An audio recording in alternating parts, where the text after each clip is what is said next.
We're live. All right. We're live. Yeah, we're live on this magical place called the internet, where anything is Ooh. possible. Hi, my name's We're Daniel live. Wiseman, and I'll be your DM for this We're evening. live. And we are on a magical adventure called role-playing. And I'll just do a short recap of what happened last episode. Last episode, Rat and Saoirse Darkstar went on a magical adventure where they were trying to kill the assassins who were chasing them. And they were partially successful in doing so. They managed to capture the two assassins who were chasing after Alderson and Saoirse, but the one who was chasing after Rat managed to escape. Now, these assassins were revealed to be doppelgangers, a sort of Fey-influenced type of monstrous humanoid with shape-shifting powers. And now Rat and Saoirse are returning to the hideout of Alderson in hopes to rendezvous with the rest of their group, but unfortunately, a somewhat melancholy surprise is awaiting them. And Sel, you would have actually been there when Woe Lilengard decided to go on her own way. So you would already know about this. What's your reaction, sort of, as Rat and Saoirse are coming back? What is the thing that they see? Alderson is kind of at his Pepe Silva chart still, fiddling around with it. How does Cell feel though? So Woe's already left, yeah? Yeah, Woe is, and you guys have said goodbye, everything. Okay. And she's left a note for you, but you haven't opened it yet. You haven't opened the letter. Sal's sort of sitting away from everyone else and he's very quiet and withdrawn, but it's not like he looks sad, but he looks more angry than sad. Like this is something that's happened before to him. Okay. And as you re-enter the room, you see that Rat and Saoirse, and you also notice that Woe Lilengard is no longer there. And sort of where she was sitting when you left, you see a small envelope.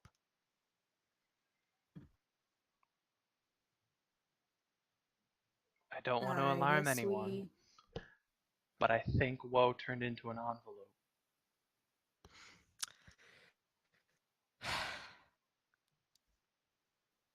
Alderson kind of looks at you and raises an eyebrow.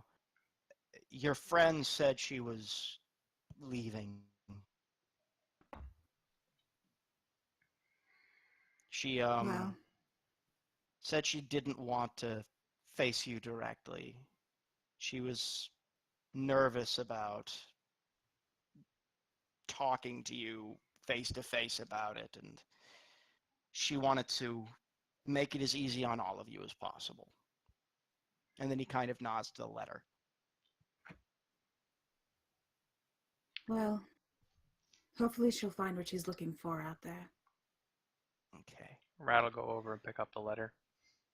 I would like you all at this point to look at the thing I posted in chat. And let me know when you started playing it, Skella, because Oh no. I can't actually use Discord. I have to be on my phone. okay, how else can I get this to you then? I don't know. You can interrupt the overlay for 5 seconds to Oh my play it. goodness. It's okay, dude. It's gonna be fine. Do you want us to go ahead and play it without broadcasting it, or? Okay.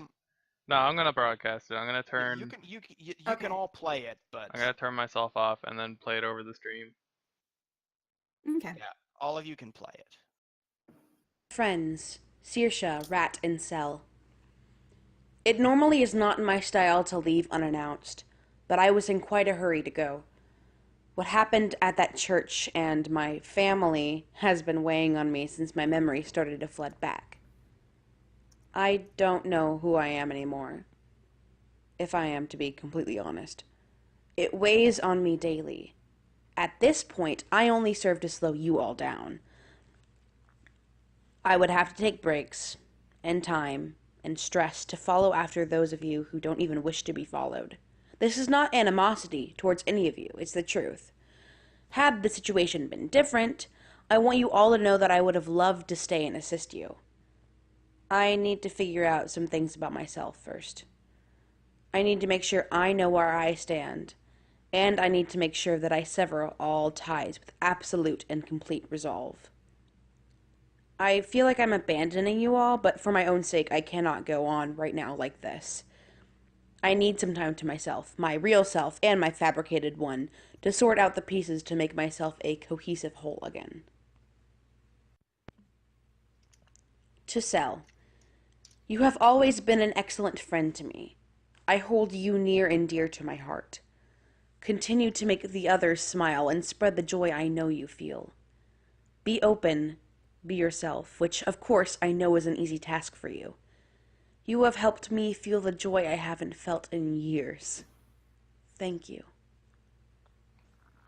To Saoirse, my sister, perhaps not in flesh, but in spirit, thank you for being strong by my side, my guidance and sweet companion.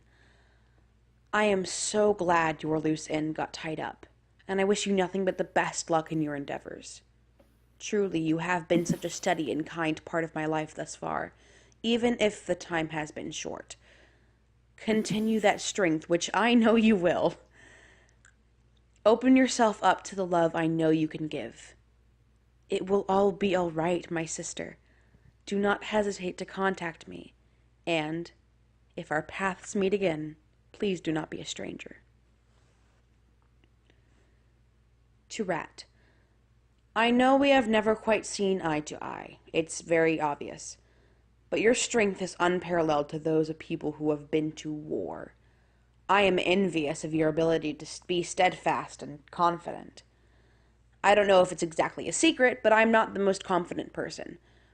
You have helped me stick up for me and go my own journey instead of overtly and bombastically caring for others who don't necessarily need it. I am focusing on myself. Please understand. This is not a reflection of any of you. This is entirely me, and I hope you all truly understand what I must do. Please do not be angry at me for doing what I feel is best for me, for once. And to all, to those who might want to join this merry band, may the Morning Lord shine upon you as you journey and continue to help this group. May he guide you where you wish to go, and may he provide you all of the answers that you need. May the strength he has shine down through you all. Regards, Woe Lilengard.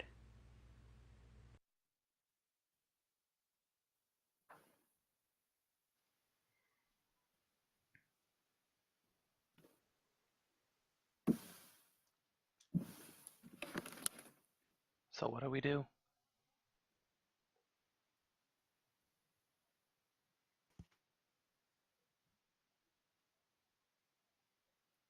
I told Woe before that I had faith in her.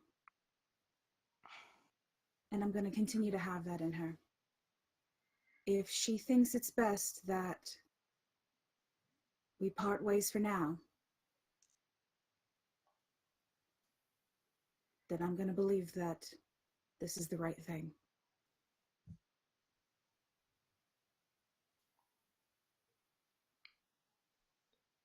Sal?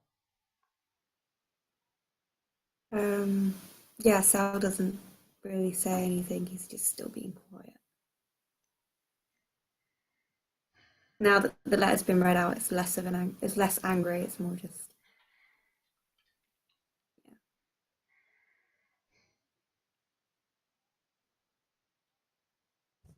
Alderson is sort of going to, now the letter's been read out aloud, sit down in his chair and sigh and say, we need to get going. Dragonspear Castle, the intel I've gathered, It detects they're preparing some kind of attack, but I'm not sure what, and we need to help the Brassbeards secure the area.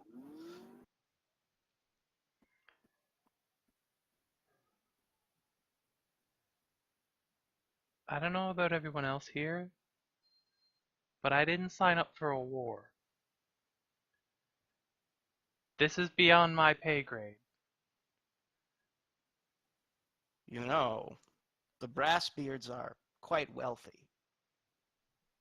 If they agree to pay, whatever, that's fine. But I'm not going to fight the entire abyss on the idea of getting paid afterward. You would have met one of the Brassbeards, correct? Speedy? Yes, the small one with the goggles. He, well, he kind of looks down at his notes and then back to you. His father owns the bank of the Brassbeards, and I'm sure that they can provide you with whatever your price is, but we have to leave now. We don't have any more time to waste, and I'm worried that if we linger here any longer, the drow will catch my scent again and send more assassins after me. Well, the entire point of taking those crossbow bolts for you was that the assassins wouldn't be after you, because we dealt with them. So you did. They're doppelgangers. They could get into the town. Drow can't. He kind of leans back and sighs. That may be so, but I want to get moving as soon as possible. So make whatever plans you need to, but I feel like we can't stay here much longer. I worry this... He kind of goes off and trails off, mumbling to himself about demons or something. He's clearly very, very paranoid. Regardless of whether or not you think something is actually going to happen, he thinks that if they spend basically another day here, that something is going to go wrong.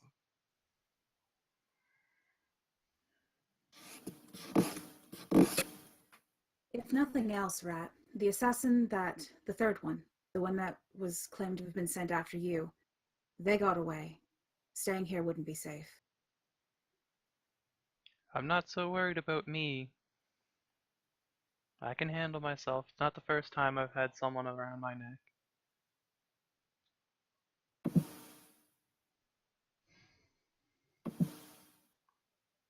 That being said, wouldn't be a problem if you had just killed her. My apologies.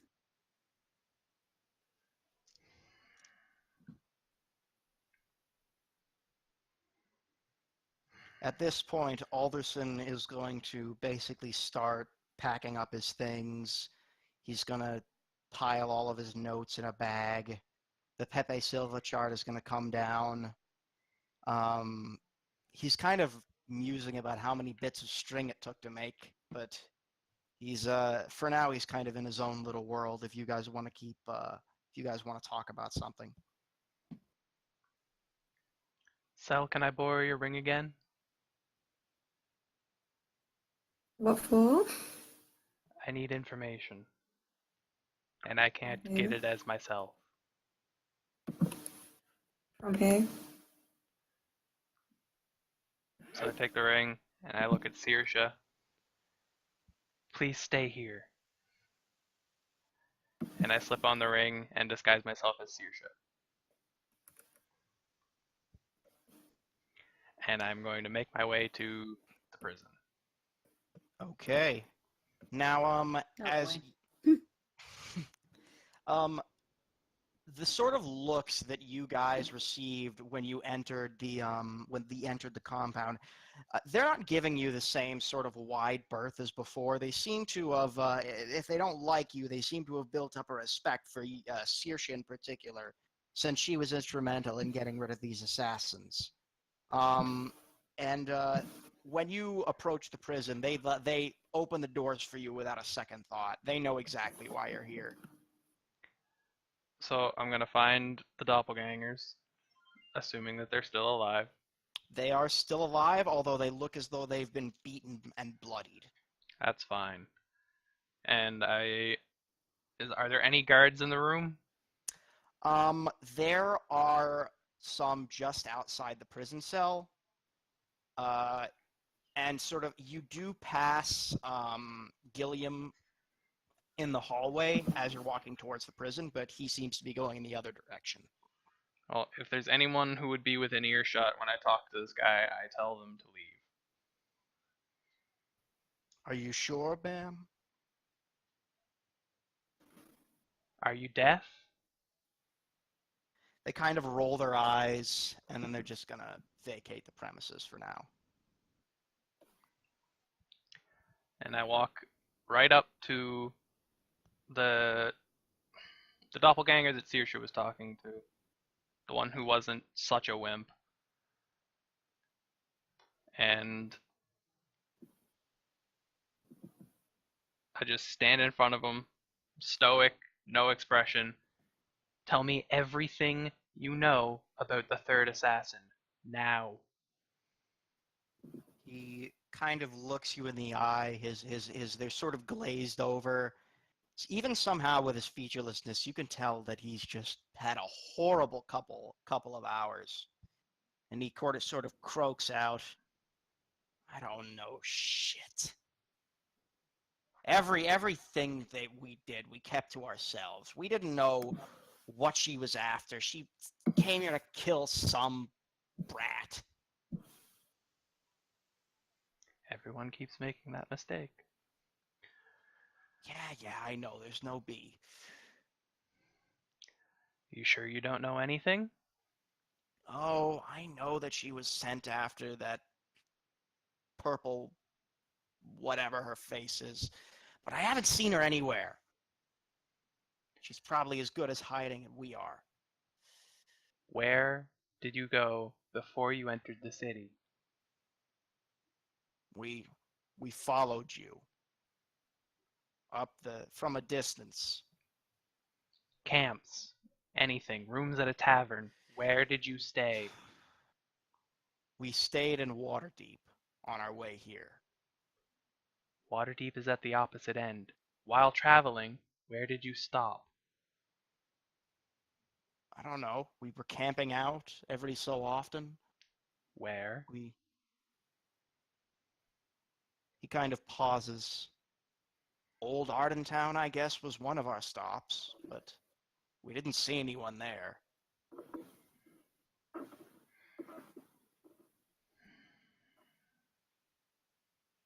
I get the feeling you know more than you're letting on. Rat, if you want any specific information, you're probably going to have to ask for it, but he doesn't seem resistant to telling you anything. He's had the will kind of beaten out of him, and at this point, he's just trying to say anything that'll save his skin. Well, the impression that I would like to give is that he needs to offer up any shred of information, whether I ask for it or not. Look, I think she received her assignment in Waterdeep. That's all I really know. I don't know who it was from. What's her name? Any disguises that she particularly liked? She trades her faces off every day. Her name's Gina.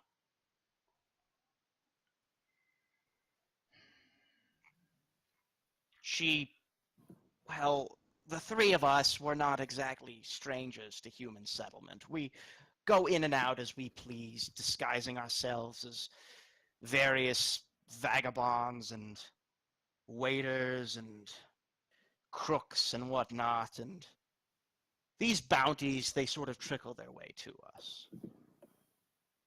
And let's just say they're not all entirely legal.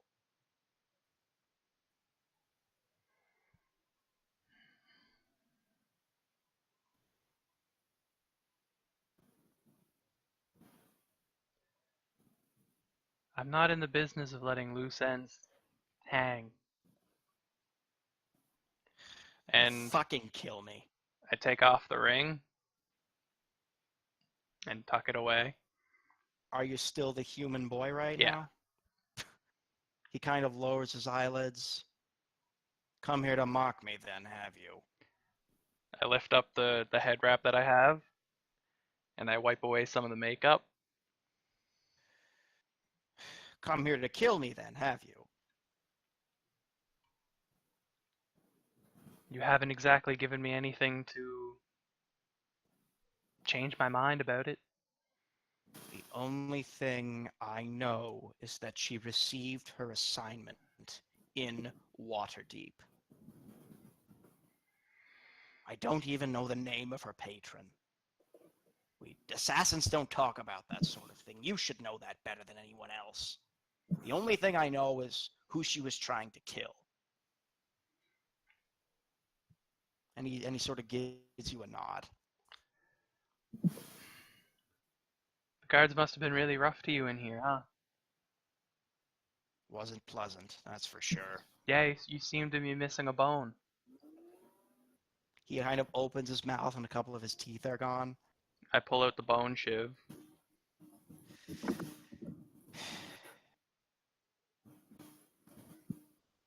Just do it. I don't give a shit anymore.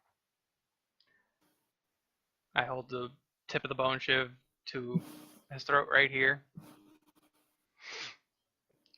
Last chance. Anything you know. I was working with Zephyrion and the Drow. I don't know if Gina received the same assignment, but she was the last of the three to meet in Waterdeep. We didn't know about her until after she'd already received her assignment. Me and Alfonso, we came here together. But she met up with us later.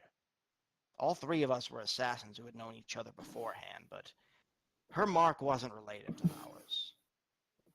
It was all I know for sure is that it was someone else. It wasn't Zephyrion. It wasn't the Drow. It was someone else who put that mark on you. I jam the bone up into his throat. Killing him? Trying to. I don't really I'm not worried about it being a one-shot kill. If he bleeds out and is in pain, that's fine. He sort of gurgles a little bit and sputters, and blood drips down from his face, and he sort of says to you, "You little bastard," and spits a wad of blood onto your face. That's fine. The And other the one in here as well? The other guy is kind of hanging across the cell, and he's kind of asleep. I yank the bone shiv out of the first guy and huck it into the second guy. He also bleeds out. And without putting the ring of disguise back on, I would like to get the fuck out of the jail. Bolting. Okay. Make a stealth check. At disadvantage because they know you're there.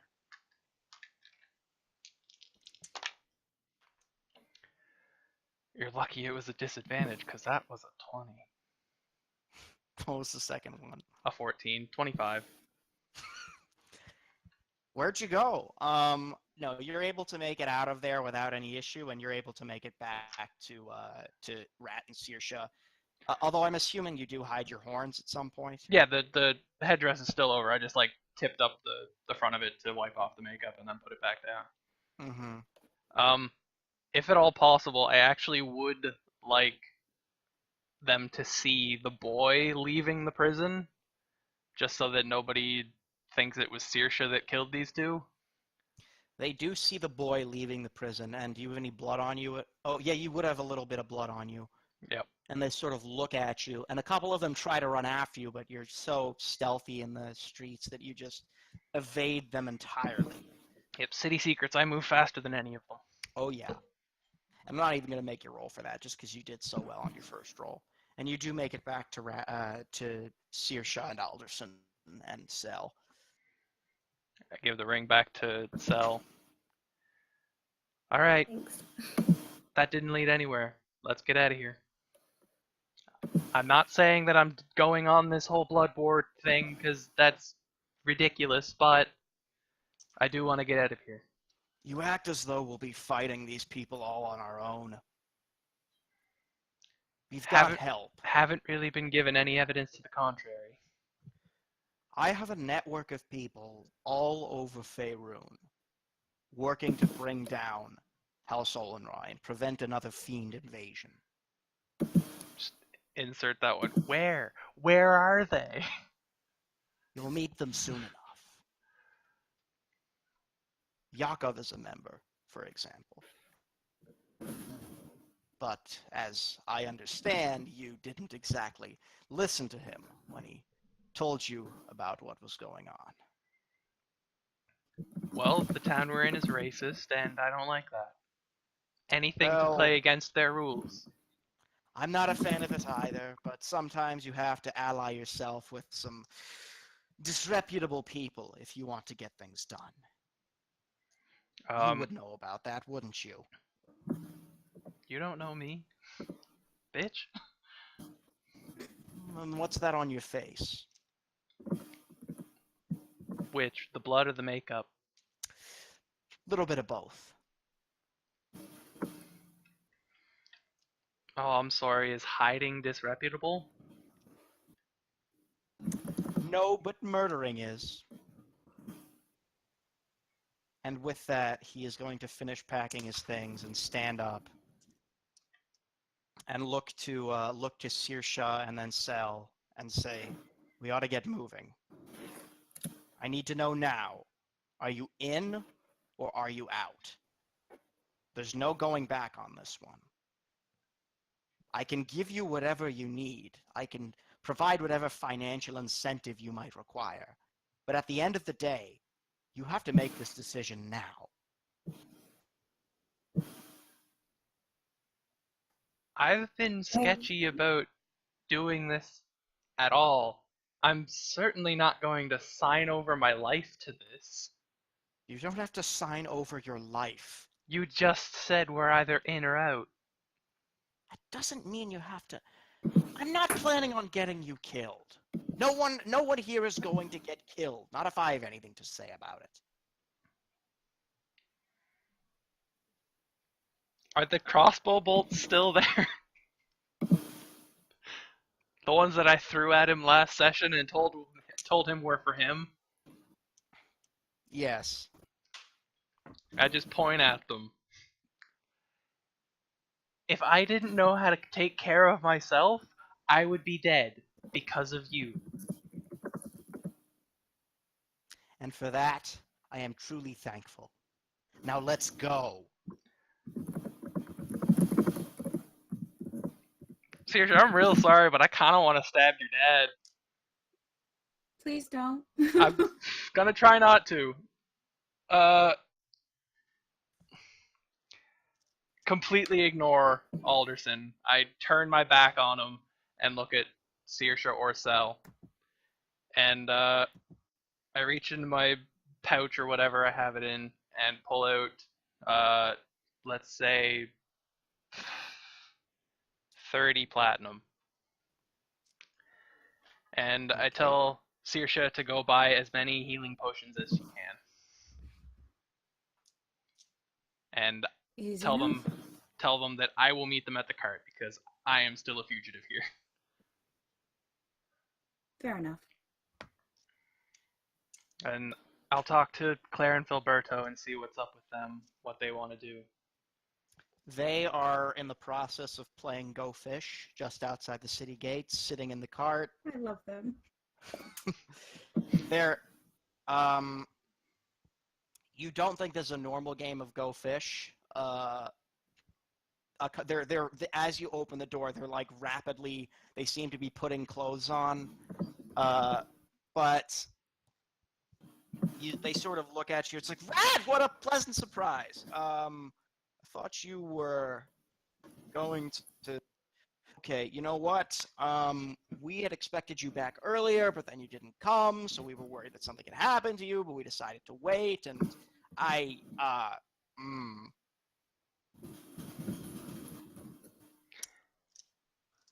What are you two planning to do? What's your plan?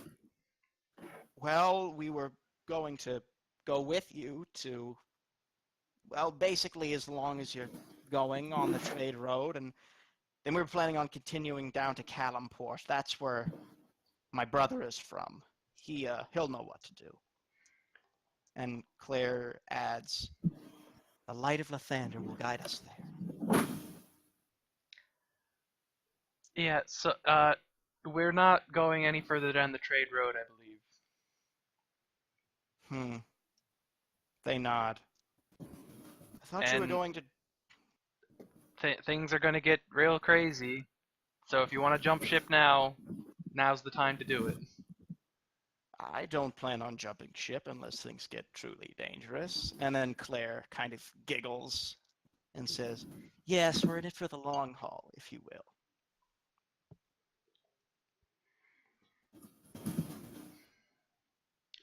Alright. I just start sorting supplies and everything and waiting for Saoirse and Cell to get back. And they'll help you. Saoirse, how many healing potions are you going to buy? I think a healing potion is... However many 30 platinum can get me, because that's what Rat asked for.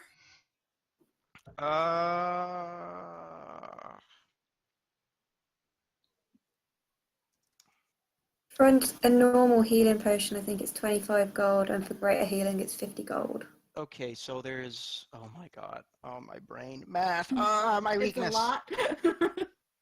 So 30 platinum is 300 gold divided by 25. That is 12 healing potions. So you can get 12 healing potions. So add those to your sheet.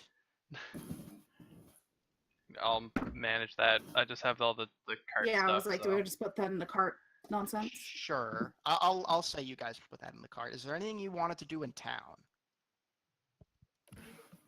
Not particularly here. Nothing for me. Sell? No, I'm pretty much whatever Saoirse's gonna do, Sal's gonna do. Doesn't want anybody else to leave.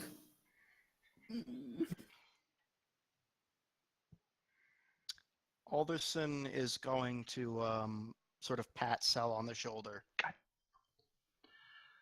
and say, you liked her, huh?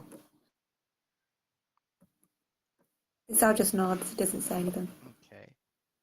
And Alderson is going to pull out a little flower and place it and hand it to you and say, I think she left this for you.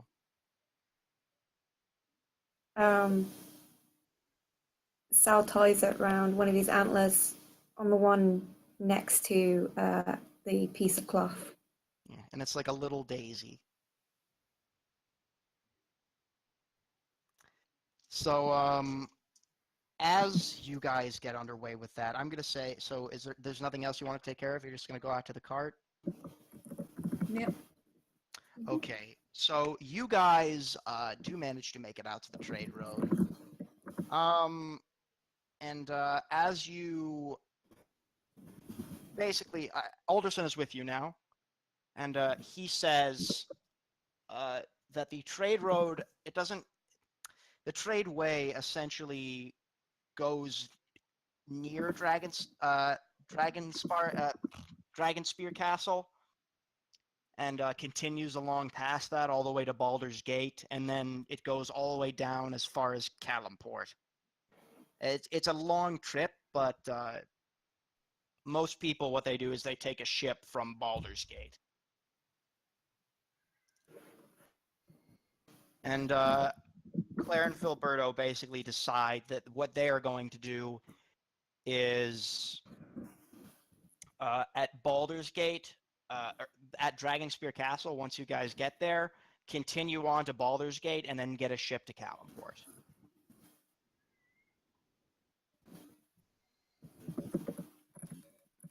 All right. That's fair. So are we just going right to Dragonspear Castle? It's about another 3 days from here, from New Ardentown. Okay. It's not a short trip by any means, and you are going to have to go sort of between the Misty Forest and the Trollbark Forest. Okay. Cutting through them isn't going to make your journey any faster, but going into them is probably not a great idea.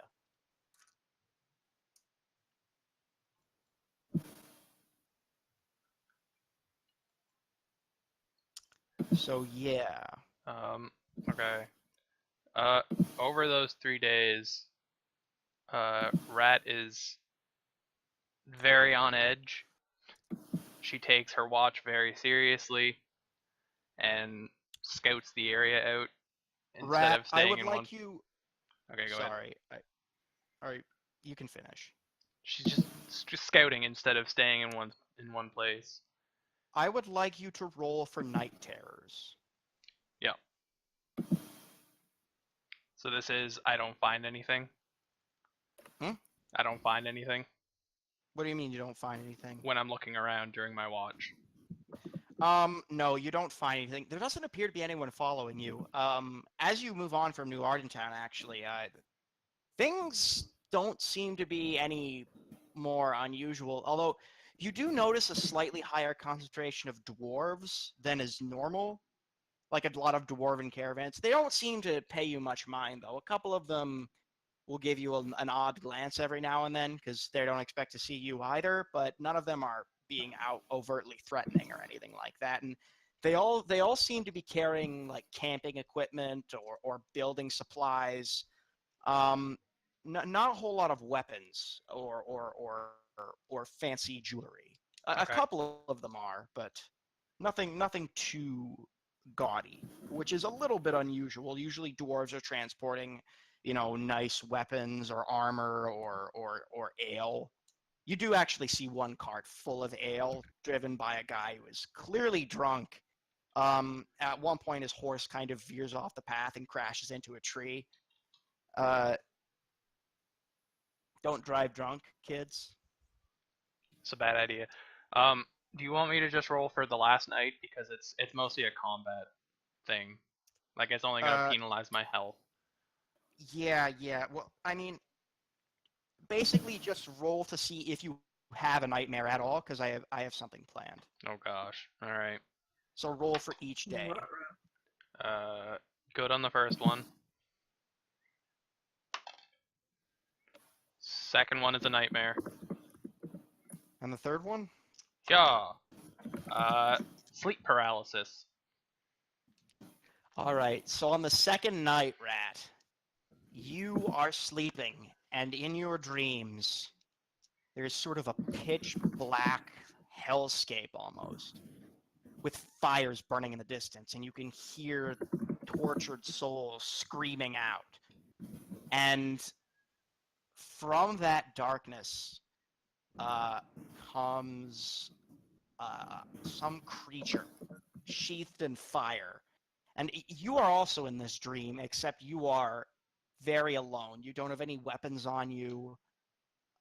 You're completely naked. You have nothing to protect yourself with. And this massive beast, this lion with a mane made of fire, leaps out and roars at you.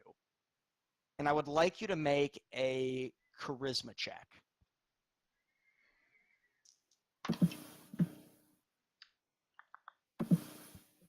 19. So as this lion kind of approaches you, you instinctively put a hand out. And when you do, the lion sort of bows its head slightly.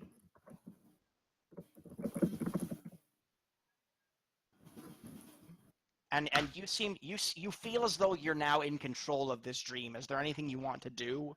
It's just you and this lion. I would like to give myself some clothes. Okay, you give yourself some clothes. Fantastic. This lion is sort of bowing its head to you.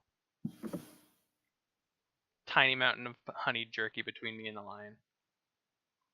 The lion like just jumps in and immediately starts devouring the honey jerky. Same. So Rat has turned her nightmare into just a lovely dream with her best friend, Lion the lion, with just lots of honey jerky through the power of lucid dreaming. Hell yeah. During this process, though, a much larger creature just bursts out seemingly of nowhere, and a massive gust of what feels like wind blows over you and the lion. And in the distance, you see a figure. You can only see really its shadow. And the lion sort of paces back and forth between you and the figure before finally going to sit next to the figure. And as it sits next to the figure, you see kind of a man you don't recognize that you've never seen before in your life. And though you don't really see his detailed features, you see his skin is very pale. He doesn't appear to be undead. He's certainly corporeal, but there's sort of an almost ethereal quality about him, but you're not entirely sure what it is. And he kind of sort of wisps away and vanishes as this sort of wind and fire consumes him, and then he's gone. And so is the honey jerky. I wasn't even done. Are my clothes still there though? Your clothes are still there. Nice. I think after something like that, Rat would just be lucid dreaming the best stuff that she can. You don't seem to have any more control over God this. damn it. After a while, it just kind of fades away and you wake up. Alright. Does that technically count as a nightmare? It started off as one, but you kind of wrestled control away from it. Amazing. You feel a sense of dread, but you're not. It's no more than you usually feel. It's sort of normal Rat levels of dread. Alright. Rat just goes about her normal day. And then for the last one, she gets sleep paralysis. Yeah. And you actually do notice this, Saoirse and Woe. Rat's sort of shaking a little bit in her Did you mean sleep. Saoirse and Sel? Saoirse and Sel. Sorry, my bad. Too Her soon, shaking Dan. in her sleep a little bit. I know. I'm sorry. I didn't mean to. Is there anything you'd like to do when you notice this?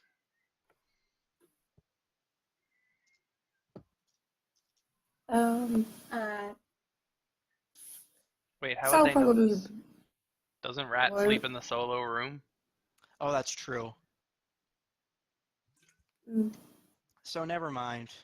I wanted to give Sel and Saoirse a chance to do something. So as you continue along the road, you start to see more and more people, more and more dwarves, it seems like, mostly. And at a certain point, Alderson actually comes out. Who's driving the cart, by the way? I'm gonna roll a D6 and cut it in half. It's Saoirse. All Saoirse, right. do you want to drive the cart? Sure. All right, Saoirse is driving the cart when, with Alderson, by the way, they're kind of having actually a nice conversation about, things that, it actually does start to feel a little bit like you never left almost. He's asking you all sorts of questions about, what you learned when you were away and all the people that you've met. He doesn't seem to want to talk about himself much. He really wants to hear about what you've done. Okay. And I'm assuming you don't really keep many secrets from him. No. Saoirse's not really a secretive person to begin with. All right. So you kind of share in that. You do a little bit of paternal bonding. And Alderson sort of points out in the distance what looks to be a small kind of shanty town, although a lot of the buildings have stone incorporated in them. And he says, Mm-hmm. we're getting close to the new Brassbeard settlements. I know these people, so they shouldn't be much of an issue, but some of them can be rowdy, shall we say. And as you get How do you closer, mean? How do you mean rowdy? you'll see. Oh And boy. as you get closer, you see it's like a full-on bazaar almost, with caravans going back and forth. People are arguing with each other about the prices of various goods. It actually looks like a sort of dwarven shanty town almost, although there's a little bit more diversity than you would expect in a dwarven settlement. There's quite a few dragonborn, a couple of humans, some halflings, quite a few gnomes as well, and even one or two other tieflings, although they don't appear to be staying for long. They appear to be mercantile. And there's also a half ogre standing way down the path, although he's very easy to see. And he's wearing a set of chainmail and looks to be standing next to a white horse with a set of wings. And he's kind of helping direct people along the road. There seems to be a fork in it up ahead, and one direction the road seems to be paved. This whole stretch of the road has actually been paved with cobblestone, as well as one way the road forks off. Although there's a couple of dwarven construction crews almost working on paving the other way. And this temporary dwarven settlement, a couple of the booths, they're selling pieces of jewelry and fine armaments, haggling over prices. And the further you go, the more dense the settlements seem to get. There seems to be a lot of drinking going on as well. And at a certain point, you see riding a sort of small wagon packed with weapons and armor, being pulled by two mules. You see a very similar small brass dragon. And he is talking the ear off of like an old dwarf who's sort of being like, yes, that's very interesting. And he's just going, and then she gave me a gold piece, and then I flew away, and I went to my next delivery, and it was a package, and it was for this guy named Stan, and Stan, he only has one eye, and he's really weird, and so I gave him my package and then so on and so forth. And this dwarf is just, yes, okay, sounds very interesting. Kind of patiently, driving his mules forward. Mm-hmm. And Alderson, at this point, actually gets off the cart and starts walking alongside it. And a couple of dwarves turn and look at the cart and start whispering, as though they've seen it before.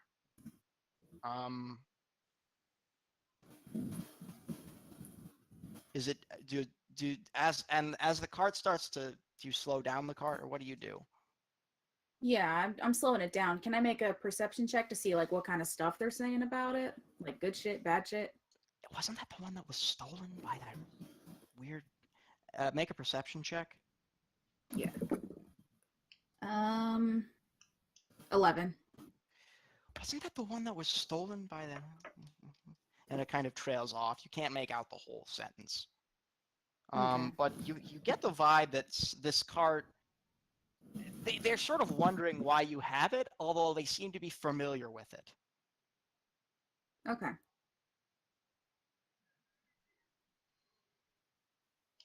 So I guess I'm gonna slow the cart down to kind of a crawl and just kind of figure out, like, ask Alderson, like, where are you going? What's going on? I was supposed to meet someone here. His name is Tarbeck Cinderberg. He was my intermediary, my contact with Loadsmith Brassbeard, the leader of the Brassbeard clan. And he sort of looks around, and the dwarf that was next to Speedy kind of turns around himself and kind of flags down Alderson. Oi, Alderson! What you doing over there? And he gets off his cart. Speedy kind of follows behind him, and in spite of themselves, all the dwarves seem to be very unperturbed by the presence of a wormling here. Is this your friend? And he sort of turns to you. He's wearing full plate armor. He's got a very well polished shield and warhammer at his side. This guy seems to be wearing some of the most immaculate stuff you've ever seen. It's pristine in quality and certainly dwarven in make. My name's Tarbek of the Cinderberg clan, and I assume you go by Saoirse. That would be me. Pleasure to meet you. He nods and he reaches out to shake her hand. And I reach down because I'm still up on the cart, so I just reach down and shake his hand. All right, and then Speedy just zooms right up to you. This is the lady. This is the lady I brought the letter to. I'm sorry, I was too loud. Was I too loud? This is the lady I brought the letter to. I'm assuming She at this just point. smiles and just. Sorry, go ahead. No, that's it. She just smiles and just. Okay. I'm assuming at this point that the cart has stopped. Oh yeah. You guys have heard everything basically. Rat's out of the through cart. windows. I don't think she'd be too interested in the conversation going on in front of the cart because it involves Alderson, and Rat kind of has a complicated relationship with Alderson right now. After having taken crossbow bolts for him. So, Rat's gonna sneak off and investigate the town or the shanties. I'd like you to make a history check, Rat, Uh-oh. or an intelligence check if you don't have proficiency in that. Yeah, it doesn't matter because I don't get anything from any of it. 7. It's a town. Cool. You can also make that check, Saoirse. Actually, all of you can make that check.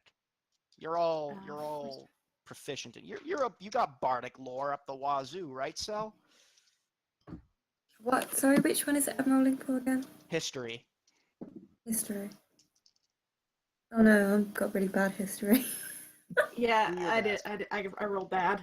I got a 6. What did you get, Sal's got 10 intelligence, so We don't know shit. Ever. got 16. 16. Sal, it's very unusual that a dwarven settlement would have this few clan emblems displayed. You're not entirely sure why that is. Usually dwarves are quite proud of their clans. And from what you know, they make some good booze. And you could probably find some really strong wine here if you're still upset about woe. They also do like to fight. So if you're in the mood to beat someone up,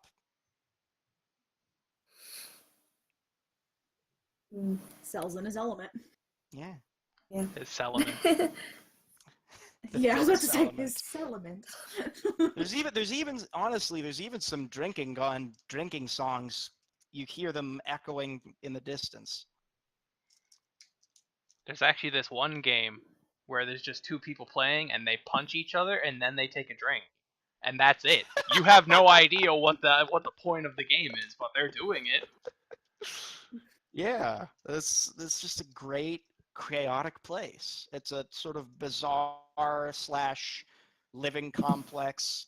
A lot of the buildings, as you get further along the path, they seem to be more permanent until you finally see the half ogre. And he sort of looks at Alderson and says, "Hello."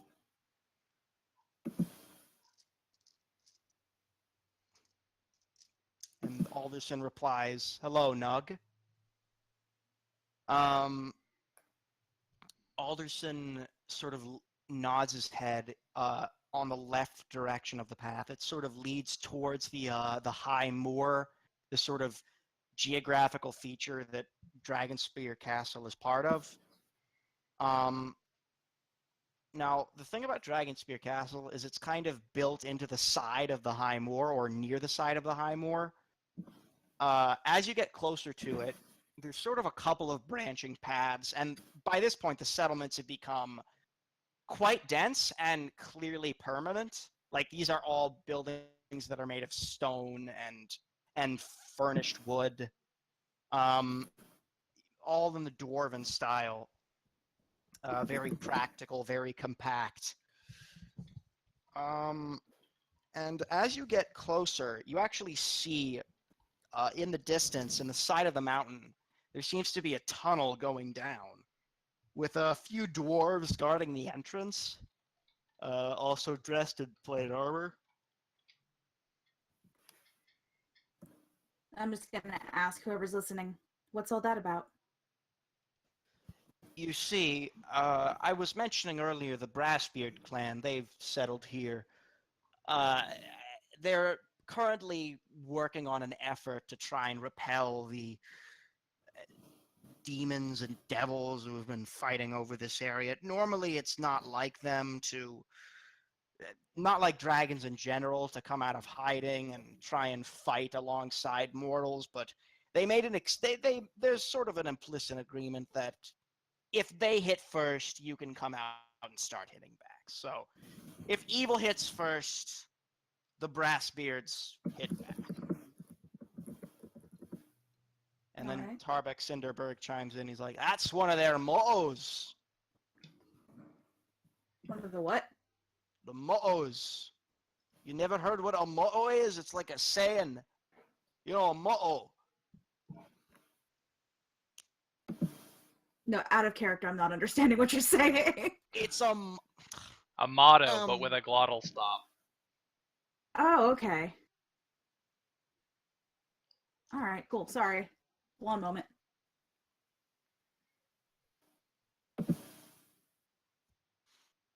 So yeah, is there anything you'd like to do in this little shanty town? Are you asking everyone? Yes. If anybody else wants to go first. You can go first. I was just gonna say cells. Just drinking. Actually, I want to talk to Cell before he leaves anywhere. Okay. Hey, Cell. Do you want to fight and get paid for it? Believe it or not, Sal just looks at you and shakes his head and just goes back to his drink. Aww. Well, you're no fun. I'm gonna go steal some shit. Did you say that out loud? To Cell, like, speaking directly to him. Okay. Tarbeck Cinderberg is going to come up to you, Sal, and sort of sit down across from you. And Speedy is off in the distance, just chatting people's ears off. He seems to know everyone in this settlement, which is really surprising considering how young he is. And he seems to switch languages every time he talks to someone new. He's probably spoken about 12 languages by the time you guys have reached this point. But Tarbeck sits down next to you. He's like, "You seem to be glum. Why is that?" Oh God. Uh, Sal's an emotional drunk. Um, Of course like, he is. So this guy says this to him, and Sal just turns around and he's crying. Oh my. Oh no! I just imagine like the big Ghibli tears. Yeah. Oh dear. Actually, he's closer to a goat. Hitting that pretty hard, haven't you? Yeah, God. Yeah, Sal's just like crying, and he's touching the flower on his antler and just sort of crying a bit more. Just that crying where you can't make words. Yeah, like he's sort of like trying to keep making just ugly noises. Oh.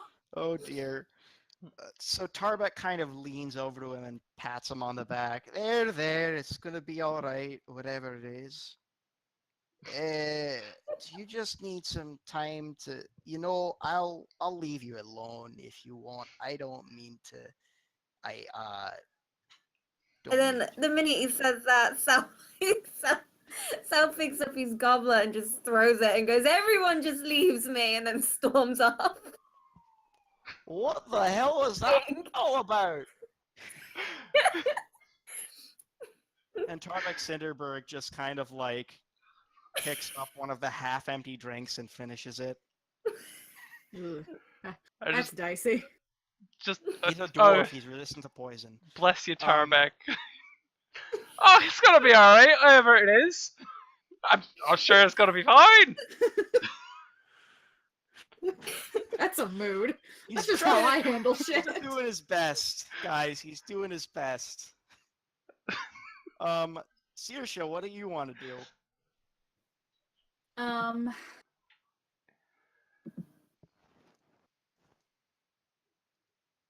Well, Saoirse is, just because of her oath and everything, she's very much leaning into this whole we gotta do this shit. So she's wanting to find out as much information, what resources we have, things like that, what the plans are, if there's plans, so that way we can start making them, stuff like that. The dwarves here actually seem to be quite knowledgeable about the Blood War in specific. A couple of them actually do tell you that that is part of the reason they came here in the first place. A lot of these dwarves are casteless, basically meaning they've been kicked out of their clans or they left to go adventure. And this is kind of a place, it didn't have many people living here because of how monster infested the High Moor is. But by settling here, they've kind of been able to drive back the raids, and they've kind of established a small home for themselves. The sort of new land where they can drink and sell shit and fight people.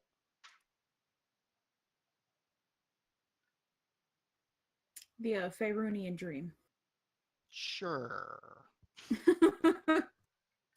It seems to be a lot more violent than the Faerunian dream. So the Most American people don't dream of this much violence. The American dream, then. Yeah. Yeah, that sounds about right. Welcome to Roll Political. We only have one American here. It's kind of funny. That's true, actually. Anyways, a couple of them say a lot of them they seem to be singing the praises of the Brassbeards like over and over again. A couple of them are Brassbeards, actually. They're not really like making a big deal of it, but oh yeah, I'm one of those. And then everyone around them's like, "Hey, Brassbeard." Apparently, it's a very large clan. Although, oddly enough, some Dragonborn also claim to be part of the Brassbeard clan. Although the response is largely the same. Hey, Brassbeard! I don't judge. So that's it for you? Yeah, that's pretty much it. No, Rat, I know you want to steal some shit, and I'm gonna have to ask. Where do you want to steal shit? Just what exactly do you want to steal? Hold on. Rat first changes clothes in the cart into the assassin's garb. Just like I'm assuming that you wouldn't look at them and be like, "Ha, it's an assassin." It's just black armor and clothes. Mm-hmm. So she got that on instead of her usual attire. It is like mid-morning, but it's fine. And she puts a spool of string in the sleeve, like I'm assuming like fishing line, very thin, almost clear, into her sleeve and pulls it up through to her glove and just kind of holds it there. And she's going to walk up to a jeweler or selling expensive looking jewelry or whatever. Fine wares from all over Faerun. And they're just out on display, but the guy is watching? Yeah. Cool. Rat will pick one up. There's a couple other dwarves, like sort of hustling around behind him. Yeah. One or two others. Rat will pick one up and start inspecting it, but secretly tying the string around a part of it, Okay. and Make a sleight of hand check to see if he notices what you're doing. fuck. Yeah. Sleight of hand, 16. Oh my god, you're so lucky he got a 15. Um, So he does not notice what you're doing, but he does see you inspecting. It's like, oh, that's a fine piece. I 20. can tell. Yeah, it's a 24-carat emerald. You know, they say these are lucky. Is that right? Yeah. I was just admiring it because of its fine make, but if Ah, you you say it's flatter lucky, me. um, Yes. well, I'm new here. I'm just doing some window shopping right now, but if this is lucky, I'll certainly be back. All right. Well, that's 50 gold pieces. Oh, okay, all right, I'll keep that in mind. And I put it back down with the string still attached, and I walk away, spooling out more of the clear thread so that it hangs out behind me. And Mm-hmm. then as soon as I am a fair distance away, like obviously I'm no longer at the stall, I stop letting out more slack and just pull, and then start running. Okay. Now that you've already disappeared into the crowd, correct? All right. I would like you to make a stealth check with advantage because this was really clever. That was cocked. Let me just see if I roll a 20. I don't. 28. You successfully managed to steal this independent poor craftsman's work from him. Congratulations. It's my And pleasure. you, at the end of this string, lo and behold, you get a silver brooch, a silver brooch with a large emerald encrusted in it, Cool. and it's meant to be worn around the neck. You would imagine. I don't wear it. I stash it away. Okay, and you now have an emerald and silver brooch, probably worth about 50 gold pieces. Uh, any other cart or any other stalls in a different area, but look like they also have fine goods? This place is pretty packed densely. That's typically how dwarves tend to build. Um, there is another place that seems to be selling weird little magical contraptions, although you're not entirely sure if they're valuable. There's a gnome behind the stand.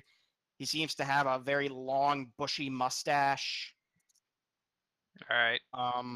And he seems to be wearing this strange metal gauntlet with a bunch of gears on it. You're not sure if they actually do anything though. Um, quick question. Mm-hmm. Spells with a verbal component. Mm-hmm. Can that verbal component be said in a different language? Yes. Okay. And it still takes the same effect? Mm-hmm. All right, cool. Uh, do any of these little tinker toys look particularly interesting? There's a little box that he claims can light fires, basically like a lighter. There's like a music box.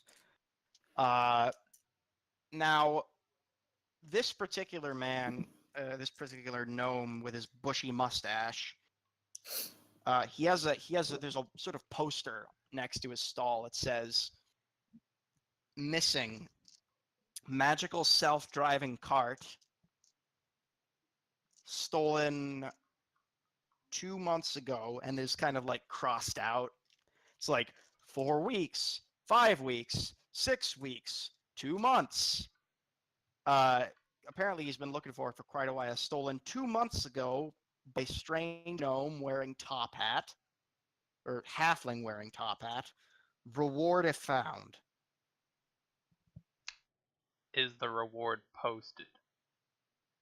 The reward is not posted. Too bad. Um. So Hmm, it could just be the reward of a job well done. exactly. There's no promise of any actual cash. It could also Yeah. be You know, a massive treasure hoard. You never know. I keep that in mind. I log the location away in my brain and move on to the next cart or stall. Sorry, that looks like it has anything expensive or nice. You're just going around stealing shit. A different Um, scam every Have that. time. all of these stalls seem to have something nice, but you're kind of skulking around, and now a couple of guards are starting to notice you. They haven't done anything yet, but they're kind of giving you weird looks, That's fine. I'm used to that. like suspicious looks. That's fine. I'm used to that. um, are they like Like, I think you might be up to something looks. absolutely? That's fine. Okay, you still want to try and go through with this? Try and stop me, Dan. Okay, you're next to a table full of gilded weapons and swords and axes and hammers. They're really ornate and really fancy. You think some of them might even be magical. Um, there is someone at the stall screaming, "Fine wares from the Cinderberg clan! Come on now, don't be shy. Step up and buy something. You'll never need another weapon again after you get one of ours." Is there anything small? Dwarves are not known for making small Well, like a weapons. dagger. Probably not, Okay. actually. There's like some short swords and scimitars, but no daggers. What is the smallest thing that I could assume would be magical? You would say there's a short sword that glows with sort of a faint magical energy. It's got a couple of runes on it inscribed in Dwarven. You can make an Arcana check if you like. I'll try, but again, I don't add anything to it. Okay. Yeah, 11. It's magical. Cool. Is it It's on display, or Yeah, would it's I on have to like display. wade in somewhere? It is on display. It's actually kind of one of the lower, like it's sort of they're in little cases, the Okay. magic weapons, and they sort of seem to be like ascending. Like the bottoms are like little short swords and scimitars, and as it goes up, there's like a massive great axe at the top. It looks as though these weapons look as though so much effort and work has gone into them. They almost look as though they were magically crafted. Their craftsmanship is almost perfect. Okay, so this short sword is in a case though. Like I would have to open the case. Yeah, well, they're not closed cases. They're kind of like it's sort of a display case where you can pick it up and look at it, Okay. but like they're sort of held there, like they're sort of lying there All right. in the open. So what I would like to do is position myself in the crowd so that eventually someone will bump into me, like violently, Okay. and as soon as that happens, I would like to whip around towards them and start cursing them out in Infernal, working in the spell component or the verbal spell components for darkness. The person you bump into happens to be a tiefling, That's fine. and they start cursing back at you. And they seem to know exactly what you're doing. And he actually whips out his scimitar, and he screams out, I "What already the cast hell? darkness. What the?" Okay. And this sort of cloak of darkness envelops the entire area. Actually, point of interest, I would like to cast darkness on the crossguard of his scimitar.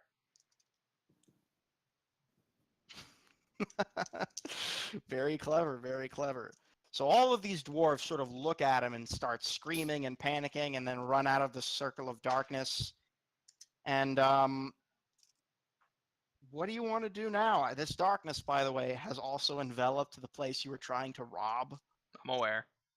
Um, so I would like to immediately like back up and like crouch down to the ground and start feeling my way back to the case. And I would like to snag the short sword.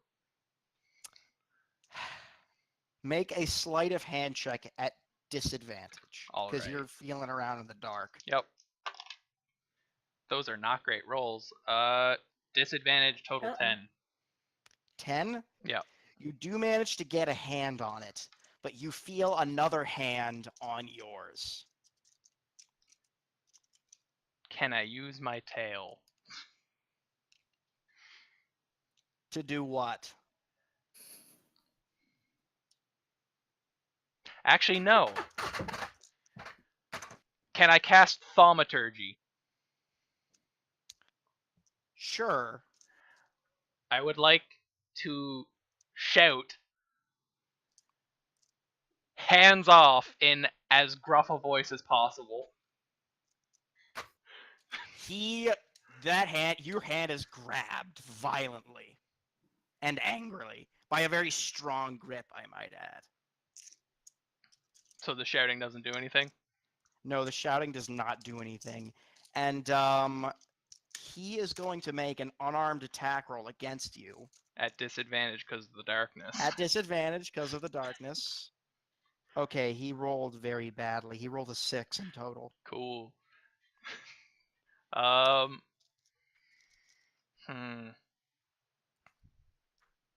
not well prepared for melee combat. You do think you could slip out of his grasp. Oh, absolutely. All right, make a sleight of hand check. Yeah, okay. Yeah. 25. With the dagger, I would assume you want, or with the short sword, I would assume. Well, like if it's down to me getting my hand out of his grasp and using my other to grab the short sword, I'm okay with that. It's in your hand right now. Yeah, like I'll release the short sword with that hand to pull out on it. Okay. And then grab it with the other hand. When you try, he has already grabbed the short sword, and he's going to make another attack against you. This not with disadvantage this time, because you're kind of trying to grab towards him. Okay. He rolls a 10. I don't think I have to tell you that that's a miss. Okay, now he is now holding the sword you were trying to grab, though. You can't see who it is. That's fine. Wait, I thought I was sleight of handing to get out of his grip. Oh, you were. Okay, so he doesn't have a hold on me anymore? No, he doesn't have a hold on you anymore, but now we're going to go over to Saoirse. Okay. So so Alderson is now wondering where Rat has gone, but he's not really too concerned with it because Rat didn't seem that into this mission anyways. He's kind of trying to coax Cell away from his beer. It's like, where is Cell right now? Cell sort of just like, so I don't know, maybe he's outside. Okay, he's just like sitting on the ground outside the bar eating grass. And drinking, yeah, probably. Alderson comes along, he tugs on. You have a tail, right? A very, very tiny one, yeah. Okay. In that case, he's going to kind of tug on one of your antlers. He's like, come on, buddy. Come on. You want to see Saoirse? Sal gives no indication that he's hurt the guy. He's ignoring him like a child, essentially. Cell. I'm going to count to 5. You need to... I understand you're sad, but you need to be somewhere right now, okay? Your friends are counting on you. 1. One friend counting on you. 3 friends counting on you. Actually, it just stops at 2, Dan. 4 friends counting on you. No, because Clarenfield. And then, as soon as he gets to 4, Sal sort of just stands over and he's like, "You can't make me do anything," and he sort of storms back in, but goes to Saoirse anyway. This was my decision. I'm going because I want to, not because you told me to. Okay, that's fine. I really like childish Cell. so cute. No, it's just like it's imagining a toddler who can actually just lay you out flat. Exactly. A very drunk toddler. So Cell, when Cell comes to you, Saoirse, he smells like liquor. Like a lot like liquor. And fresh cut grass, which is quite liquor nice. and fresh cut grass. I mean, it's probably clear, like from like Cell's eyes are red and his nose is red, that he's been crying and he's upset, and Saoirse would be aware of drinking. that. So she's just gonna kind of reach out to like put her hand on his shoulder, open invitation for a hug if he needs it, just kind of give him some sort of physical comfort. Cell? Cell. Are we at a table or a bar? Or... Hmm? You sat at a I table. have no idea where we are. Oh no, you're not sat at a table. You're basically on the road towards this sort of tunnel, and where Alderson is. You're a little bit. You're near Nug right now, basically at the fork in the road, but a little bit Right. up the leftward path. Okay. Except Rat, who's off stealing shit. So are you Um, gonna accept the hug? it's Sal tries to, but he's sort of like staggering, and he just ends up sitting down at her feet. Oh. She'll squat next to him so people just think we're hanging out. Nug kind of walks. I sat next to you, so people thought we were chilling. Nug kind I of was gonna walks say. The horse that was with Nug kind of walks over to you and sort of starts nuzzling your neck a little bit, and you can see that it is a Pegasus from up close. This white horse with white wings. Were the wings not a dead giveaway? Yeah, I mean, I figured it was a dead giveaway, but I wanted to remind the audience. It's been about 30 minutes. I'm sorry we always spend so much time on rat stealing. It's fine. Um, The other party members seem to be semi-okay with it. so the Pegasus has walked up to me. Yeah, and it started nuzzling the back of your neck because it knows you're sad. Okay. And Nug is sort of watching in the distance. Hello! I am Nug. I love you, Nug. Sal sort of like drunkenly pets it. So he probably pets it harder than he's supposed to, but he's trying. It kind of like his eyes kind of just He's like just slapping it on the. and then it just kind of moves its head away and it's just like puts a hoof out and just like puts it on Cell's face and just like stop, calm down. It doesn't actually say that, but it just kind of like strokes his face and then puts the hoof down. With the hoof? Yeah. Pegasi are very smart. It just reminds me of Brooklyn Nine-Nine, where Jake pet a horse too hard and hurt his wrist. All right, I petted a horse too hard.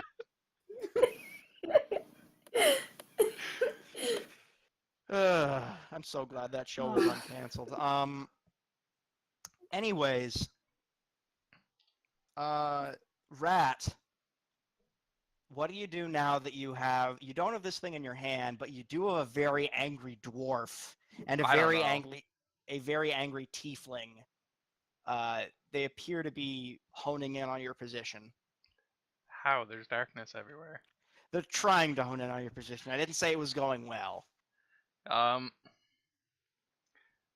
Given what the layout was when I started this whole scheme, do I know if this is the dwarf who runs the stall? Yes. Okay, or one cool. of his assistants. All right. And you said that this was organized by like tiers? Yeah, kind of. All right. I'm gonna keep a hand on the short sword. That he's already holding it. You Yeah, have to no, grab we're the blade. like that's fine, whatever. So you're gonna try and wrestle it from him. No. So I've got a hand on the short sword, and using my other hand, my tail, whatever, my entire body if I have to, I'm going to bump into the display and try to knock all the other weapons down. That's not the way it's organized. Okay. It's like Then I'm going. like Then I'm going to try like to pull it's like a weapons out market and drop stall. them. You okay? Now, when you do that, you do get grabbed. I'd like you to make an athletics check. Oh no. Are you sure it's not acrobatics? It's definitely athletics. No, I know. Yeah. It's such a rogue catchphrase. Just 11. You are grabbed,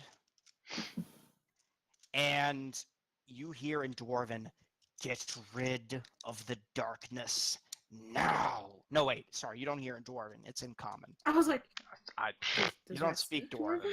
it's all Greek to me. Now, the darkness actually is when this tiefling realizes you cast it on his scimitar, he kind of kicks it away on the floor. He doesn't know where I cast it. Someone I'm in the calling distance. BS. He doesn't know where I cast it. I'm calling BS. He figured out with the sphere moving. He's with in his the scimitar. darkness. He drops his scimitar and kicks it away, and when the smoke is cleared, basically, you are in the grip of a burly-looking dwarf wearing an apron, sort of breathing down your neck almost. And this tiefling, who had 2 scimitars, now only has 1, with this ball of darkness off to the side, is kind of staring at you, and he draws his other scimitar and walks towards you. "I see we got a thief here." Now you do. "What do you have to say for yourself, you little brat?" Actually, no, I'm not gonna correct you. And you would now notice this commotion, probably, Saoirse.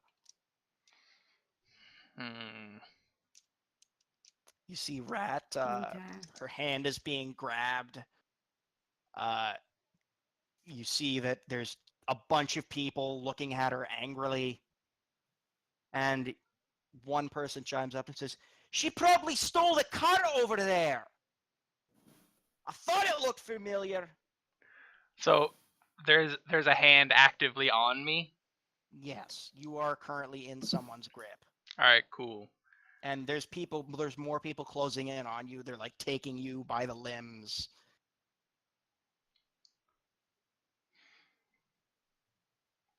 So what I would like to do here, and I'll explain it before I actually do it, is bring any part of my body that I can up to my mouth and bite it and cast Hellish Rebuke to set myself on fire. Okay, first of all, you take 1 point of piercing damage from the bite. I'm not. I'm explaining. Would the fire still affect anyone else at all? Because he is grabbing you, because it would affect the people grabbing you. Okay. All right, that's what I do. Okay, I would like you to roll damage on yourself. Yep. If ever there was a time to roll real low, this is it. Fingers crossed. Yeah. Nope. I got a 10. 17. Oh my God. So cut in half. You take 8 points of Yeah. fire damage. And all of these dwarves are going to take 1 point of fire damage because they're kind of just grabbing onto you. And they're all going to have to make Constitution saving throws. I'll say there's 4 of them. And the ones who make their Constitution saves, by the way, these are dwarves, so they're pretty good at that. I'll say they have a +5 to their Constitution saving throws. What's your spell save DC? 14. Okay, so they have to make a DC 14 Constitution save, or they will let go of you. Yep. Okay, so, oh my god, you have to be fucking kidding me. They all failed. No, wait, one of them succeeds. One of them succeeds. All right. But you can now try to make your escape. Just double checking. They rolled a 9, right? Yeah, they rolled Okay. exactly a 9. All right. uh, I don't have a hand. Do I have a hand on the short sword? You do not have a hand on the short sword. Okay.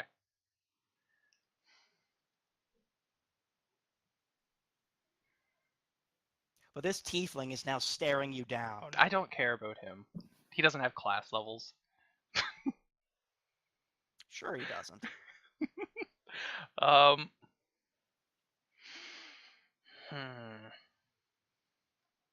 Are you guys going to try and jump in, or are you letting this play out? Please let it play out. It's much Um. funnier that way. Okay. I know, but I want to include them. I know. No, like, do what you want, but it would be hilarious if Rat just had to deal with this herself. I mean, know. Sal's drunk, so not a lot of help. Yeah. Realistically. So I'd like you to make a Constitution save. How many drinks have you Oh, had? no. Oh boy. Like 4? Oh, well, you're fine. Your Constitution modifier is +3, right? No, +2. Okay, I'd like you to make a Constitution saving throw then. Oh boy. That is 4. You got a 4. So you're not passed out, but you're kind of at that stage of drunkenness where you're like leaning on your friends and like can barely walk on your own. Like So you're at peak university drunk. you are at peak university drunk, and Saoirse is the babysitter. You are 3/4 through a pub crawl drunk. Yes. And Saoirse, at this time, I think you're wishing that Woe was back. Aren't we all? I love it when a party dynamic gets ruined. Anyways, Rat, I would like to. Dazalos. I would like to try to position myself between the weapon rack and this dwarf, Okay. and You I can activate do the that. boom bow. Why did I give that to you? Okay. Roll for damage. I'm dying, Squirtle. Here's the thing: all of these dwarves are in range, so I'd like you to roll for damage, and they will make their Constitution saving throws. I will say that I don't know how many hit points these people have, but they're like merchants. They're not gonna. 6 boy. points of damage. 6 points of damage. Okay. What's the DC on that? The comment that I have here is 15, but you brought it up last time that sounded wrong. But let's just use 15. Okay, I'm gonna say it's equal to your. It's your. I'm gonna say it's your spell saves DC. With a charisma based thing like your other spells. Oh, okay, then it's 14. Okay. 2 of them fail. Is and it 2 the of them dwarf make that's it. grabbing me? I'll roll a d4. If it's even, it's the dwarf that's grabbing you. It's a 3. So Damn it's it! not the dwarf that's grabbing you. That's okay. Can I So try to 2 of them. combine like a pulling away motion with just the little bit of force? You know what? I think at this point we should roll initiative. All right. Yeah. That's not great for initiative, but that's okay. I tend to always roll bad on initiative rolls. Okay. I got it. I got an Should 8. me and Mustang go ahead and do it? Yeah, well, if you want to jump in, you can. It's a good thing the dwarves got a 5. The dice hate me today. I don't know. They let you pass that boom bow DC for this guy. Did the other guy get pushed away? The other 2 guys they flew into the like stalls behind you. Cool. What about the tiefling? One of them got impaled on a spear. No, he's I didn't fine. mean to do that. He's fine. The tiefling, I didn't roll for the tiefling. I'll say is a +3 to Constitution. He fails and Cool. flies back. Get fucked, dude. and he hits his head on something. Do his horns happen to point backward and he gets stuck? Yes. Yes, that is Yay! what happens. I love bribing the DM with comedy. I'm a sucker for it.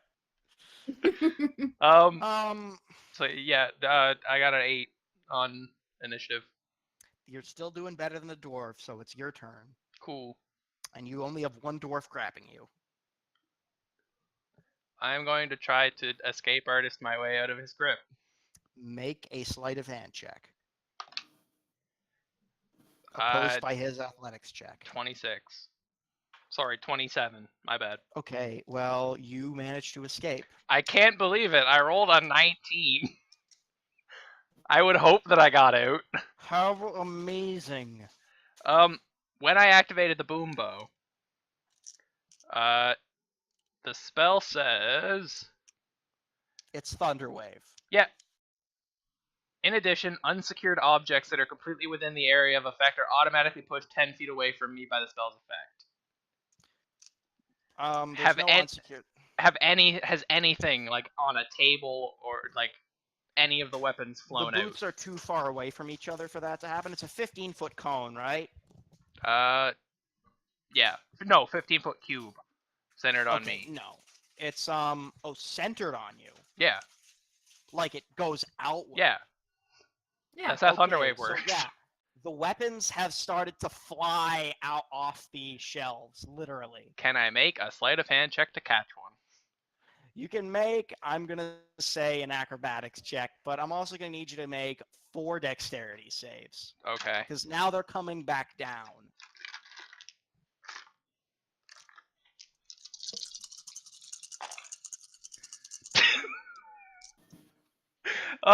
Two of them are 20s. Okay, what are the other 2? Total. I'm proficient in dexterity saves. So, total 11 and 12.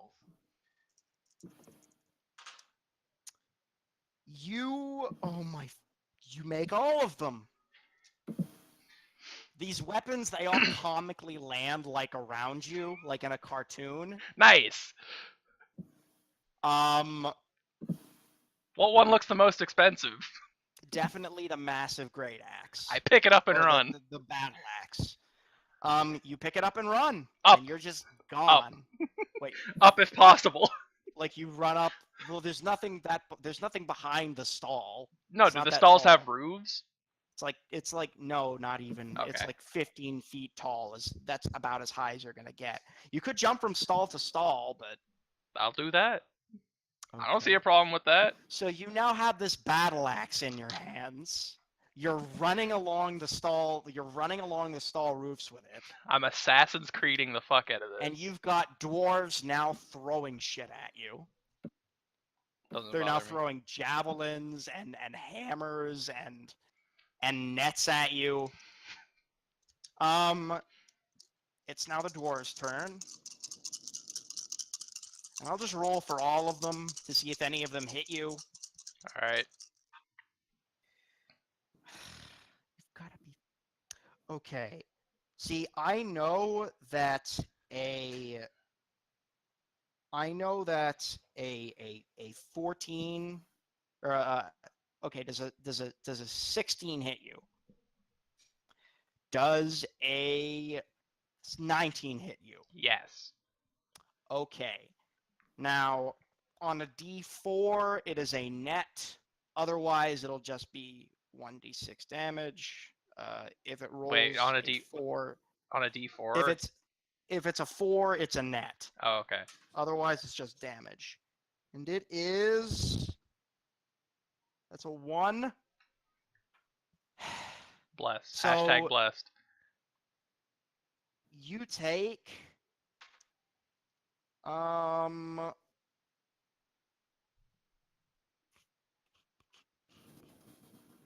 points of bludgeoning damage. Okay. Now the tiefling is going to run at you. He was knocked back. And I am up. Never mind then. I'm assuming you cunning action dashed then. No, I don't think I would have been able to. Like Unfortunately, you would have been able to. fair. Like to be fair, I did a lot of things in one turn, Mm-hmm. so I don't know that cunning action dash would play into it. Do you guys want to enter? Because Rat has now stolen a very clearly magical battle axe with kind of an angelic motif. Ah, cool. But it's all red and black, sort of. It's got like angel wings worked into it, but for some reason, it's got like hellish colors.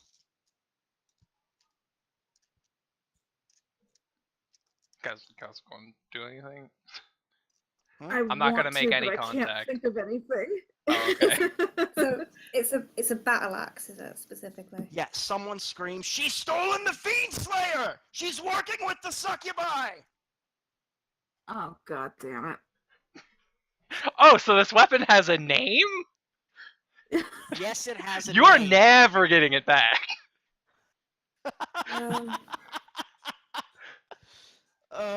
Alderson at this point is taking full notice and is just like enraged. And he says to you, Saoirse, "Hold me back." And then he just tries to walk towards Rat. He draws his scimitar and then snaps his fingers. And What it is starts with you in dancing about. scimitars? Huh? What is with you in scimitars? Well, to be fair, Alderson is from a place that uses scimitars. He's from the Underdark. So is near us or Hmm? further away or Is who near you? Rat? Rat, I would say, is about 30 feet away from you. But she's hopping on the stalls. Oh right, okay. Do I have to wait for Rat to get here then?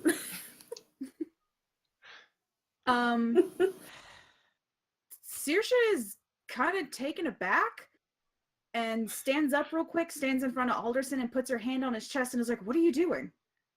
She needs to stop. She's ruining this. She's going to cause A ruckus? settlement-wide brawl. She's stealing. I can't just let her. And she is furious because these people. He tells you, "These people have been my hosts and my closest friends for years." And she is shitting all over that. I'm sorry, terminology made me laugh. OOC. And Um, Tarbeck Cinderberg, are you guys just talking? yeah, Saoirse is keeping him from getting to Rat because this is Alright. about to turn into some shit if Rat, I'd like Rat you to make a seems wisdom if saving Rat feels throw. threatened. Oh, okay. Wisdom saving throw. 19.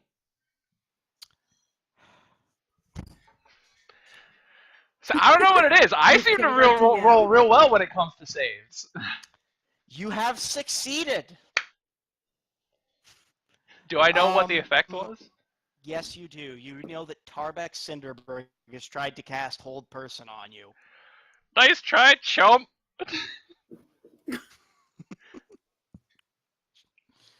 I got more of those. You better stop running right now.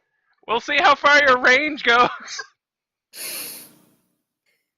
At this point, Oh, no, here it is. This is the episode title. Out of range.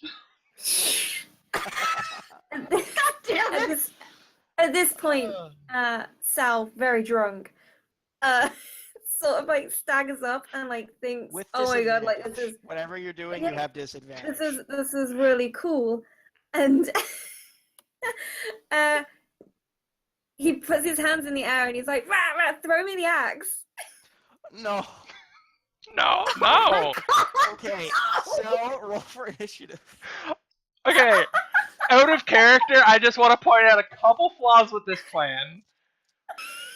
Rat weighs 90 pounds and has a strength modifier of 0. And That axe is not going anywhere fast if he throws it. That axe And if it weighs did, probably half as much as you do. No, not that much, but like it's a heavy axe. It's a large. and if it does battle go axe. somewhere, you have disadvantage on catching it.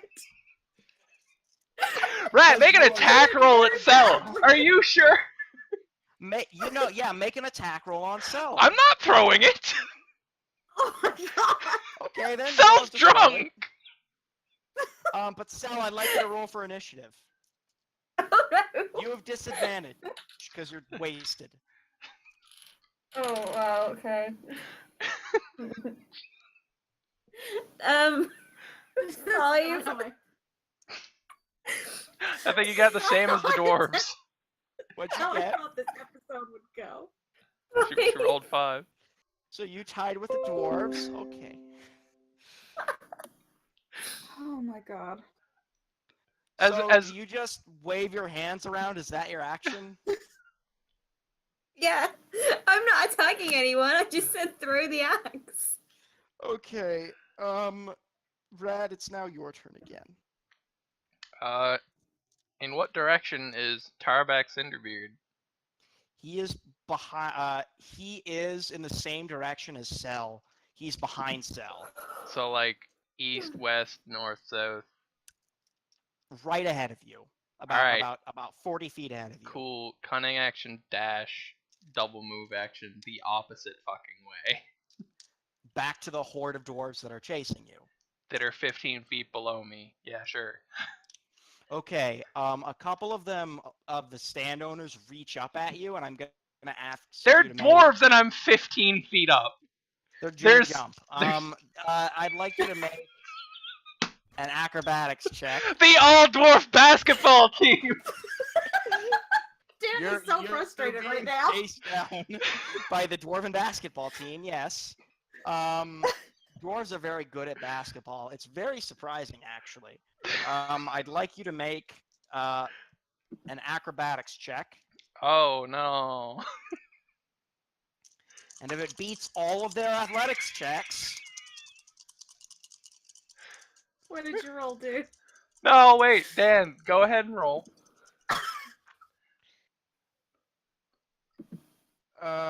What? Just tell me the highest one. it is a 20.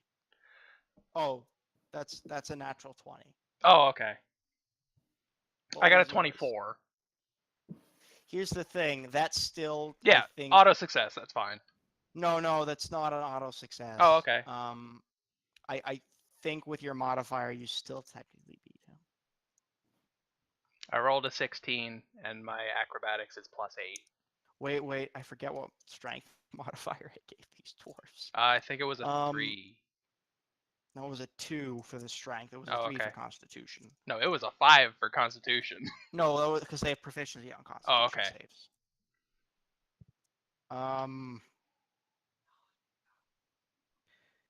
They get +2 to that, so it ties you. You have a higher modifier, so I guess you win. You just keep going. Still going. What happened to this episode? I thought you guys were gonna meet a dragon. As fun and as much as I love the episode title Out of Range, the episode title should have been Shit Show. Yeah. Maybe that's what I'll do when I Retcon. upload it. I would like you to. You know what? They're just gonna keep throwing shit at you, and more nets are coming now. I'm I drop one of my d20s. I'm like a lot of feet away from them. Yeah, they're still throwing nets at you. Okay.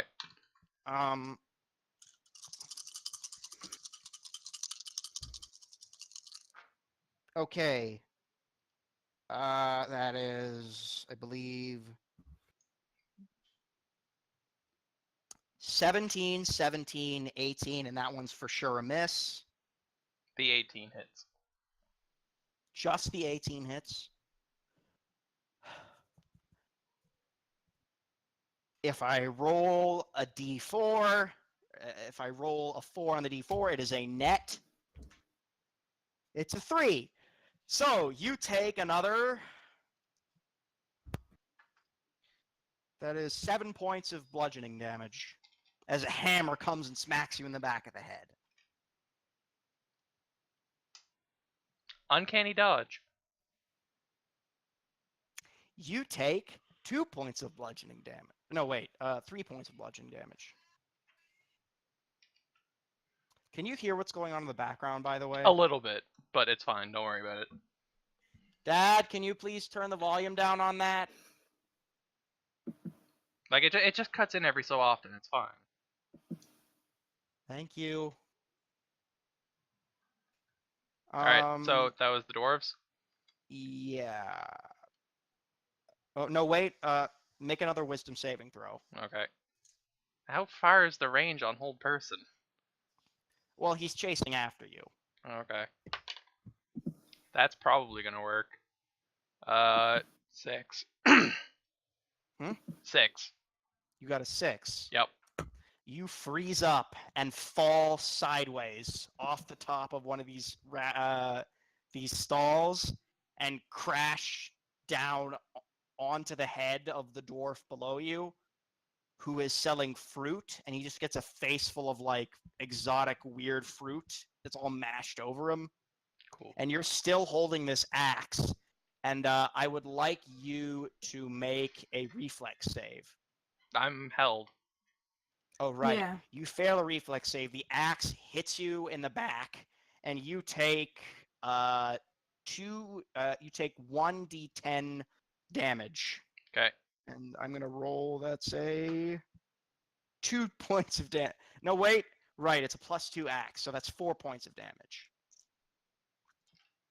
Okay. And this axe is now kind of embedded in your back, and Tarbek Cinderberg walks up to you and How pulls fast the is axe this out. guy? Well, you're out of initiative now because you just got paralyzed. I moved like 90 feet. Okay, someone else pulls the axe out of you then. And hands it to Tarbek Cinderberg, who is now right next to you. Wait a sec. Huffing and puffing because he ran really fast. Yes, he's like, finally. And like, I'm glad we're out of initiative because at this point, I think Sal probably was like clapping because he thinks like Rat meant to fall and then just fell backwards himself. And he's just lying on the floor. You know what?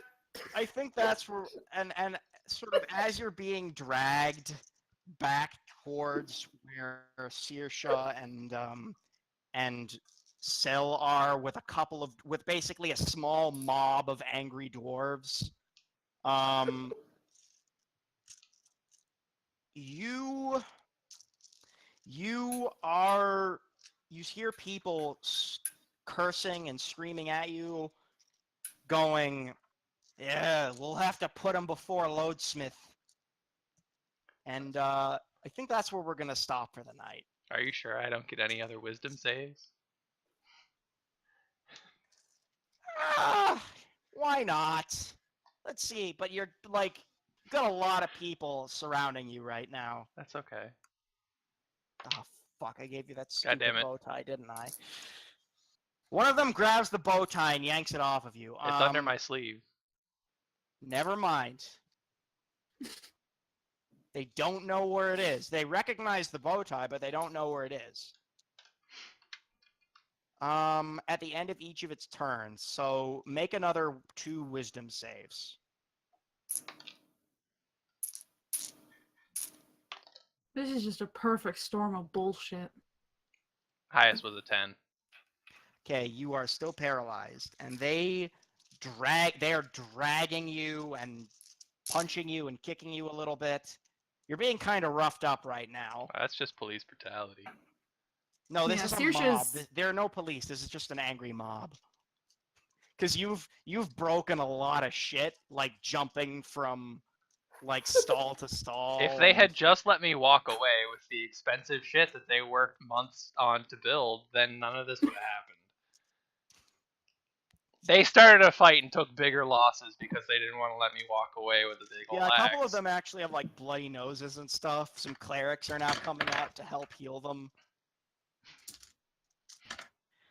And you are now being dragged down the path towards the sort of cave where these dwarves are guarding it.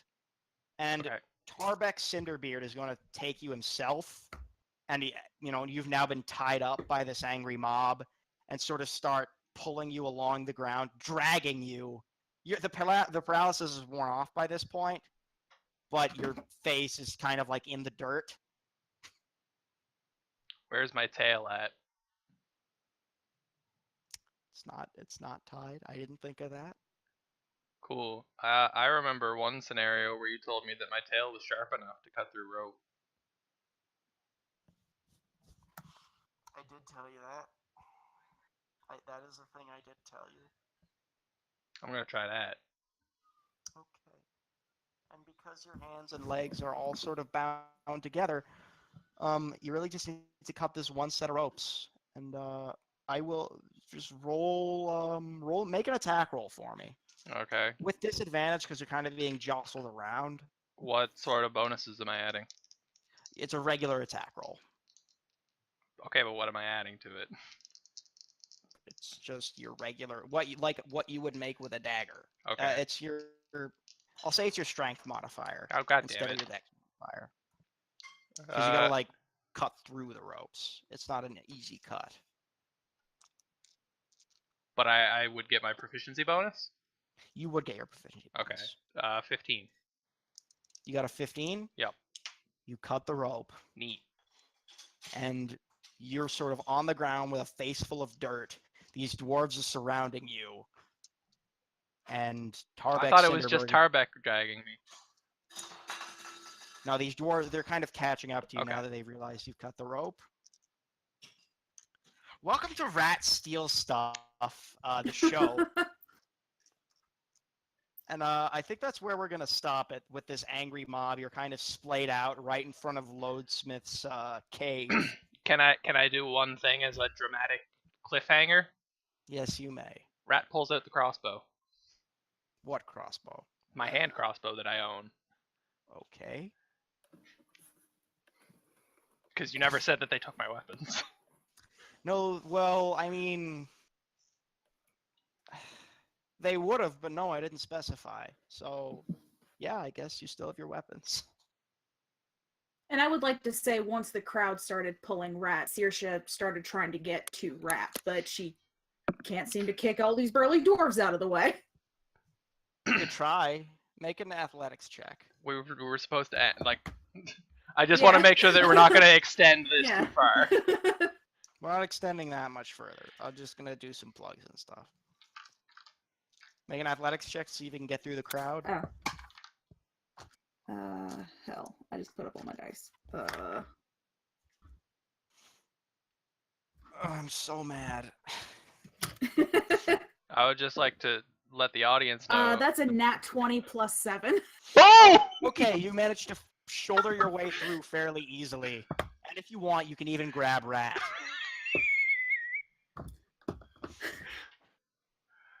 I think Cool! we'll just stand menacingly next to Rat. Like a very angry and disappointed parent. And that's where we'll stop for the day. For real this time. Yes, for real this time. Anyone want to do any plugs? I would like to plug some information. Dan told me that Rat would steal things this episode. I did not think she would, like, start... You know what? A riot? I tried to set a trap for her, basically, like a character trap, and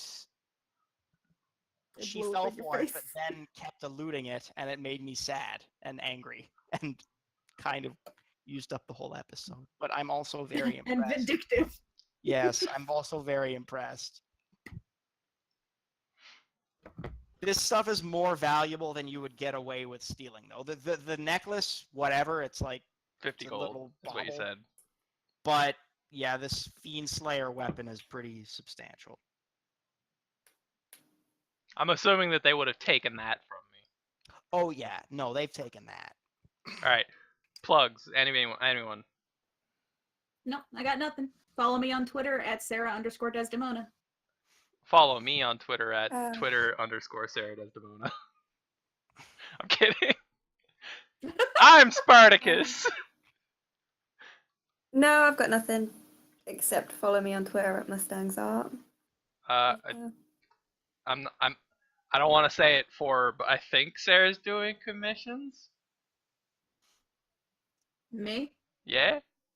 Or is that was that No, just not the... right now. Okay, yeah, that was just the beginning of the week. Yeah, it's just the first Okay. 7 days of every month, so All right. that's gone until next month. All right, so keep an eye on that though. First week of the next month, you can get a co-witchin from Sarah. They're real cute. They are. I'm doing commissions. You can find that information on my Twitter, my actual Twitter, at @the_Scala. The underscore is a word. It's like the underscore Yeah, written out. it's the whole word. It's not the whole word. It's not. Don't believe Dan. Dan's a fool. He let me into a market that was low security with things just hanging out. It's not exactly low security. There's just dwarves everywhere. The magic items weren't even in cases. No, they were in cases. They just didn't have... Okay, you've made your point. These are heavily armed dwarves, though, and I guess they weren't expecting Rat. No one expects Rat. No one expects that. So, All right. I think we're done. I think we're good. I think we're done here. All right, so I'm gonna... Wait, Mustang, do you have anything you want to plug? No, like I said, it was just my Twitter. Okay. And you can follow me at lightningfast11 on Twitter. Oh my god. It's not doing the Bye, thing. everyone. Bye. I love When can you we all. stop Ah, waving? okay.